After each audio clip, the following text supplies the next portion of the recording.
We're live today on Facebook, Instagram, and YouTube. Is that right, Brian?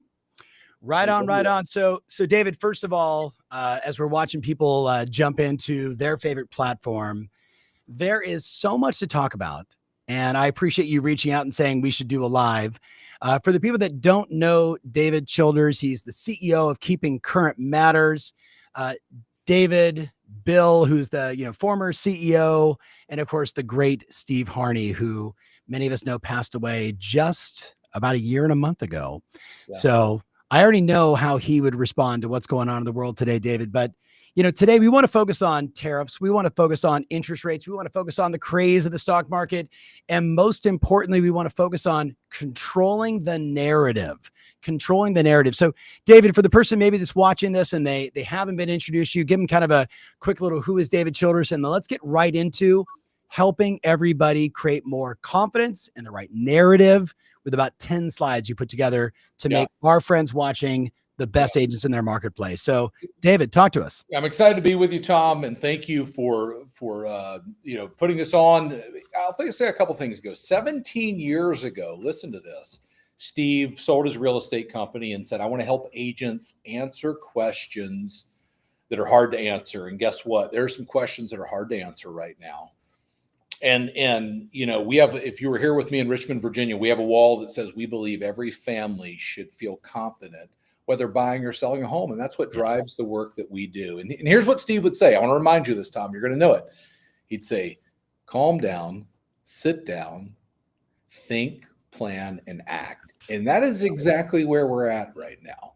Bingo. That is where we're at. And so I'm excited to be on, share a couple of things about perspective right now that I think will be confidence building. You nailed it right there when you said it. It'll be confidence building for folks and everything going on. Yes. Well, to level set us before you jump into the slides, and for my friends watching, whether you're watching later on or you're watching with this live, we'll be 15, 20 minutes tops. And again, the whole game today is to get you more confidence. So you, your sales team, everyone that's involved in the real estate transaction has maybe a different arc of perspective in terms of what's going on. Now, with that said, David, just in our text over the last few days, as we're sort of watching all these things happen, the note that I was reminded of, and I don't know who gets the credit, if you will, for this quote.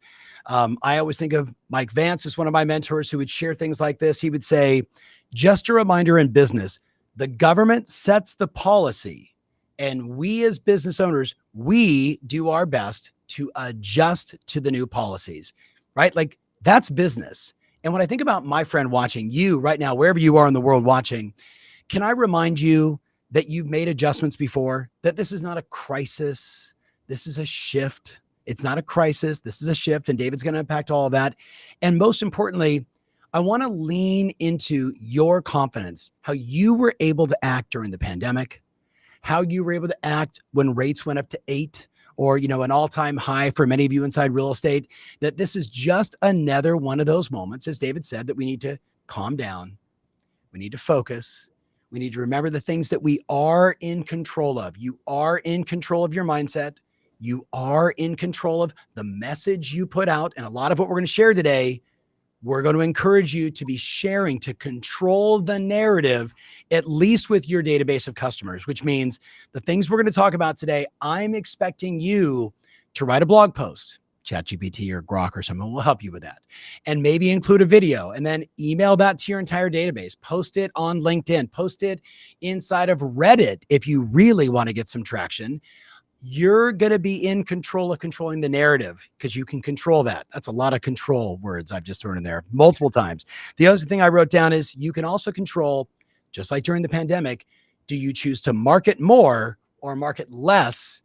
And the ultimate point that I want to remind you of, and then David, we'll turn it over to you, is can I remind everybody that the spring market is here? Yep. And buyers are out shopping right now and the rates are lower. Regardless of everything else happening, rates are lower, buyers are shopping. We don't want to get in the way of the market. So with that said, David, you got a bunch of great slides. I was reviewing them before we jumped on here.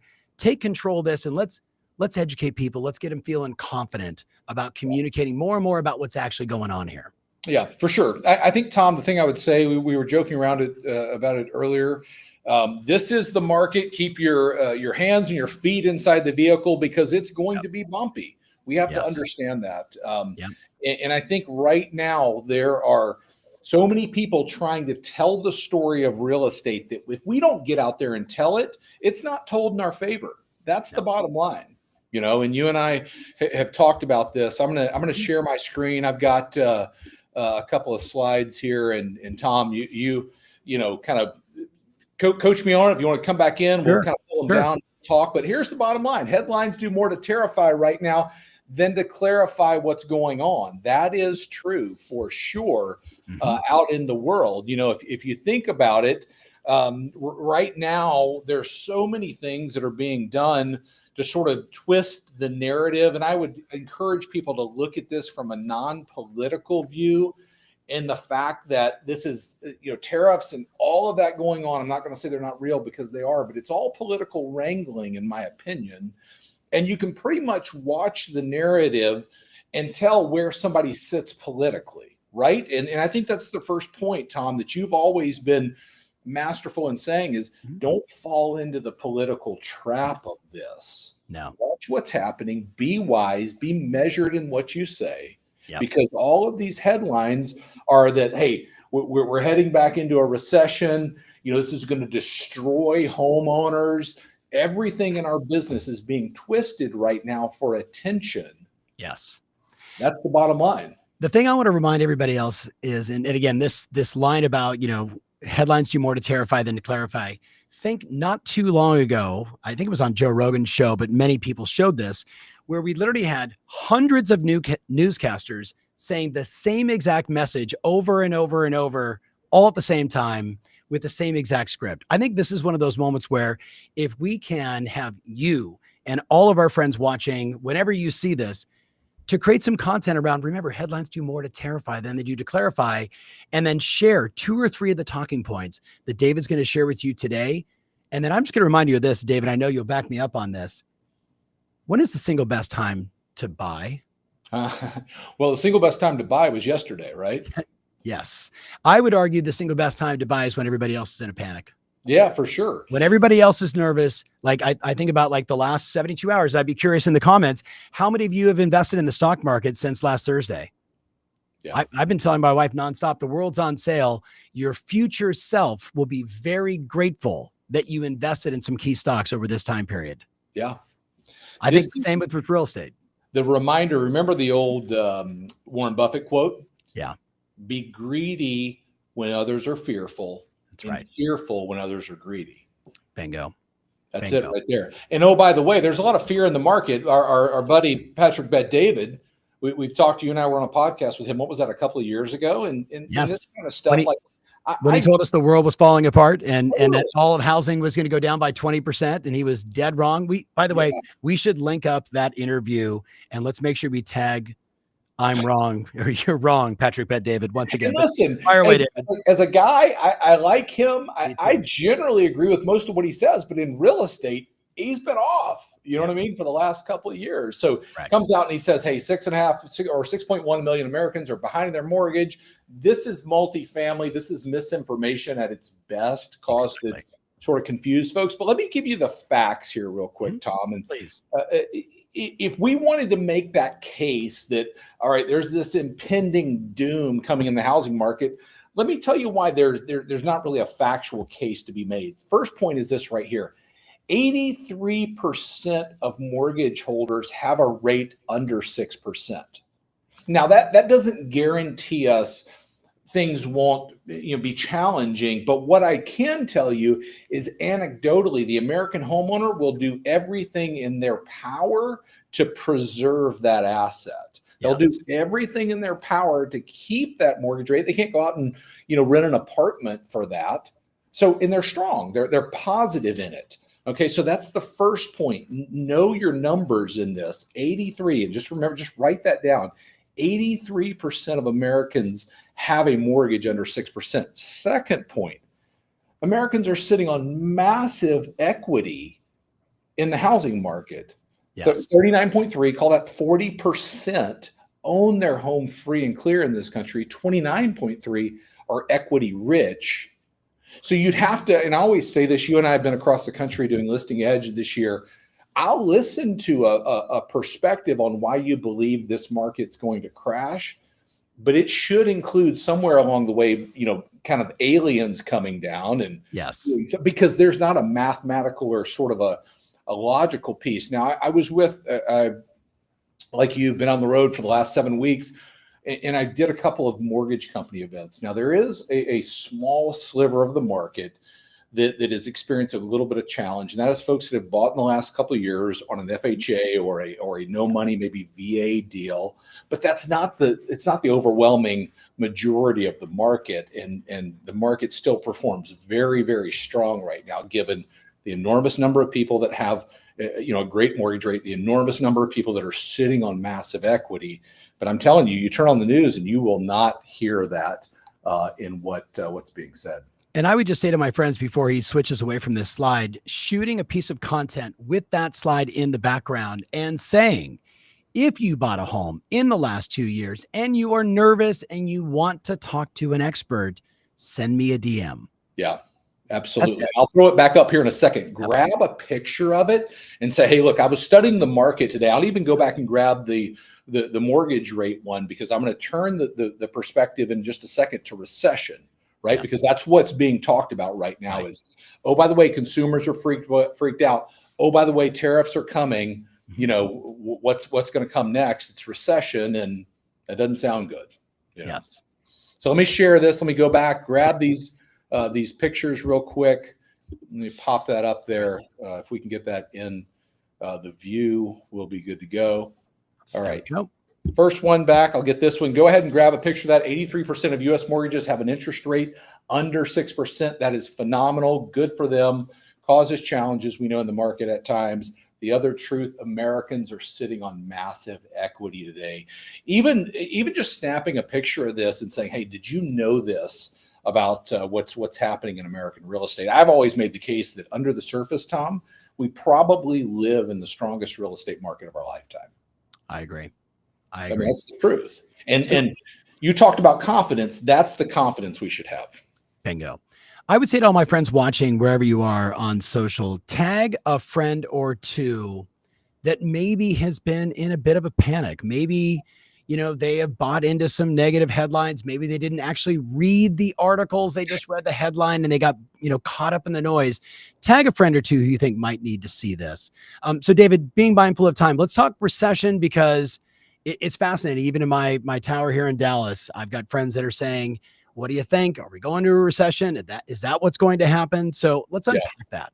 So here's the thing I would say right now, Tom. We don't have enough time, and I'm not here today to say are we or are we not going in a recession. Mm-hmm. But I'll guarantee you this: if we do, they'll let us know, right? Yeah. Our business, our lives need to keep trucking on. But what your consumer, what every buyer and seller right now is being told is we're heading into a recession in this country. So that's what we have to be mindful of. Mm-hmm. Is, okay, what is this? And some of you will remember this that have followed Keeping Current Matters. And, there's so much of this, Tom. I remember we were in Anaheim, however many years ago, when you did the summit there. Yep. And Steve got on the stage and he said, hey, here's what happens to the real estate market in a recession. Now, we've updated that study. And if you go back to the 80s, there have been 6 recessions in this country. And this is a look at them right here. 4 of the times, actually, prices went up during the recession. Right. One time, prices went down marginally in the early 90s, but what everybody remembers is 2008. Homes lost almost 20% value. Here are a couple of quick facts about that. That is the only time in American real estate where that happened. Hadn't ever happened before, hasn't happened since. Let's hope it never happens again.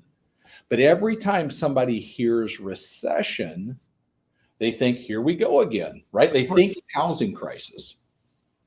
Were you going to say something? I just said, no, absolutely. This is, that wound during the 2007, 8, 9, 10, 11 crisis dug deep for a lot of people. So anytime they hear recession, this is what they think. This is another example of a great piece of content that I would be putting out, but not saying, hey, don't worry, you're going to be fine. Or, there's only 2 times in history, but instead, if you look at the number, if you look at the equity for people right now in the United States, you look at the interest rates and this slide, what's your opinion? Let me know in the comments. Yeah. Tom, That, you asked that me would a be the question content I one would time. put out. I will tell you this. If we do go into recession in this country in the next 6 to 12 months, there will not have been, I'm pretty sure I'm right on this, there will not have been a time period where we've been lower in inventory than we are right now. Correct. In a recession. That'll keep upward pressure on prices. So the past doesn't always, indicate what's going to happen, but we can learn from it.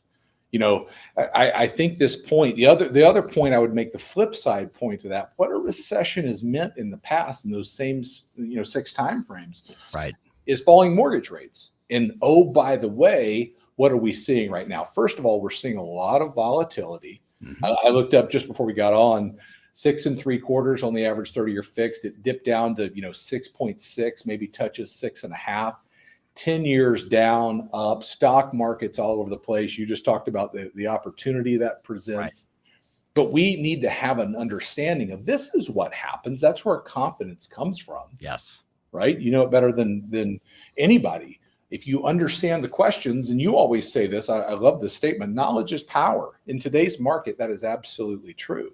But let me add one more thing that I think is factually being twisted right now, and that is the number of new construction homes on the ground built is approaching '08 levels. So let's kind of run the tape. We got all this political wrangling. We got tariffs. The economy is going to slow down, and you're telling me inventory is growing in that segment? We have to really, really kind of hunker down on this. This is a look at new inventory as of February, 119,000 units on the ground, very similar to, if you kind of trace this line up, if I use my, I don't know if you can see this right here, kind of 06, 07 levels, 10 levels. Now, a couple of things about that. One thing I will guarantee you, builders will not let inventory get to the levels they were in '08, right? They won't do it. They're, if anything, they're using incentives to move this product and all of that. But the truth is, right now, we have to understand that narrative, because it'll be, if you haven't seen it yet, it's coming for you. That headline is coming. Right. The new home. Matter of fact, 31.4% of all the homes in inventory right now are new construction. It's crazy to think about, but that number has grown. We have to have a command. I'm going to pull these down for just a second. Having a command of this information right now, I believe, is the difference maker. I agree. So if you were, David, if an agent watching right now, and they're like, I'd like to do something about new construction because it's relevant to my marketplace, not always relevant to everyone's marketplace. What is the insight that you would be sharing if they were going to write a blog post, create some content, do a live, etc.? Well, there's a couple of things. One, let me back up and kind of tell you what the number one question I've got in the last couple of weeks. What's the impact of tariffs? The quick answer to the impact of tariffs is it's going to cost more. What's your next question? Right. Now, right. I happen to believe this is all political wrangling. We'll see if they stick around, but let's play out that tariffs stick around. And they're like, well, what about building construction? What about product? What about all that? It's going to cost more. What would I do? I'd buy something on the ground right now. Builders want to move it. Yep. I would do that all day long. So I think there's an opportunity to tell that story, in that way, and say, hey, look, inventory is growing. All that means is a builder is more motivated to move that product, to move that house. And that's a great thing. Yeah, I agree. And again, you could probably go into Grok or your favorite large language model and do a historical look back at tariffs in the US, your country, wherever you're watching, and its impact on housing. And there's no doubt, yes, it could cause an increase. Over time, though, with all that happening, we see rates coming down. So it's this dance between, is it the cost or is it my payment? Which one's going to matter most? And again, you know what it is, David? I always go back to the same thing. I just trust my community that they are going to put their client's best interest first. They're going to ask a lot of questions. They're not going to get political. Right. If someone needs to move, they need to move. Right. The great Steve Harvey would say all the time, hey, you know what? If tragically a couple's getting divorced, they don't look at each other and say, we can't sell, our mortgage interest rate is at, 3%. No, they're getting a divorce. They're moving on. People are going to continue to buy houses regardless. I think the most important thing for all of us is to keep our emotions in check, make sure that we're looking at the facts, making sure that we're reading the complete articles, or at least putting into our favorite ChatGPT or whatever and say, synthesize this for me without any political bias, please. and make sure that's what we're talking about. All right, David, I thought you had one more set of slides. And again, I want to be very mindful of time. We've been going for a little bit here. I thought there was also something about overall inventory level. I know you have that. If you give me 5 minutes, I'll explain this market cycle in a couple of graphics. I love it. Please. Kind of blow your mind. Let me pull these up real quick and watch this. Our team does a phenomenal job pulling this information. All right. Can you see this graphic right here, Tom? I can now. Yes. This is exactly what I was hoping for. This, everyone watching right now, pay really close attention, because this, when you and I started talking about this like a week and a half ago, this is mind blowing. Go ahead. Yeah. So this is a look at inventory and the cyclical nature as we go throughout a year, going all the way back to 2017. Okay. So stay with me in this sort of story here. You know, we start off in January, homes coming on the market. We peak sometime over the summer, call it July, June, July area. And then we kind of taper off into the year. Where we're at right now is March right here, up 17% year over year. Now, let me break a couple things down. There's the yellow line right there. That's 2025. Now, the dividing line in this graphic, as we look at these years that are stacked, is right here in the middle in the red line there, Tom. That's 2020, the COVID year. Let's hope that doesn't, come back. But it really shows the picture of inventory in this country. So if you take the red line, the years below it are 21, 22, 23, and 24. And you see the yellow line being 25. The years above it are 17, 18, 19. Okay. And so what happens is, we go through COVID, mortgage rates fall, everybody jumps in and says, we'll buy, and we've depleted inventory. That's been the story of real estate across the country. Everybody, on here today knows that. Well, we fast forward to right where we are today. Most estimates, you take Adam Data and Altos and Realtor.com, they say about 10 to 15% inventory growth this year in residential real estate. So our team went and did a conservative modeling and said, all right, if inventory were to grow 10% this year, and it probably grows a little bit more than that, where do we end up the year?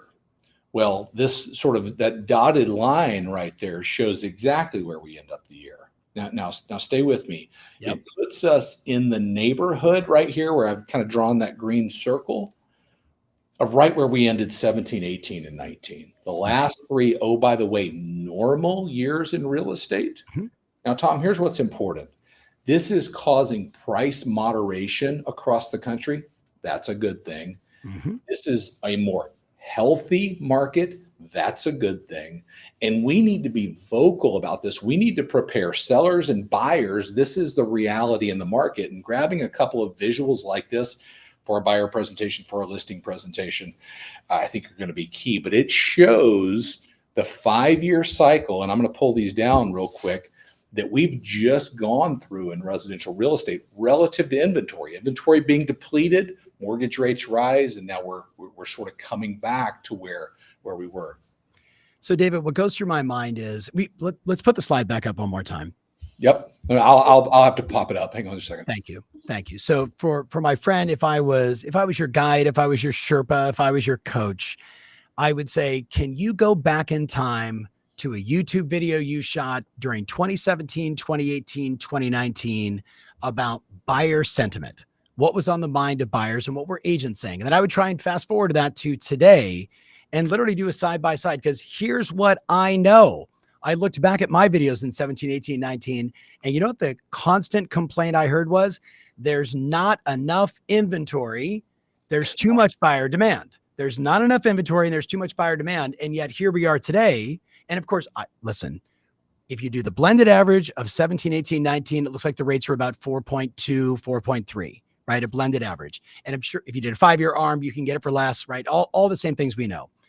But what I know to be true is if 17, 18, 19, we were complaining that there's no inventory. And now today, David, we're complaining that there's too much inventory.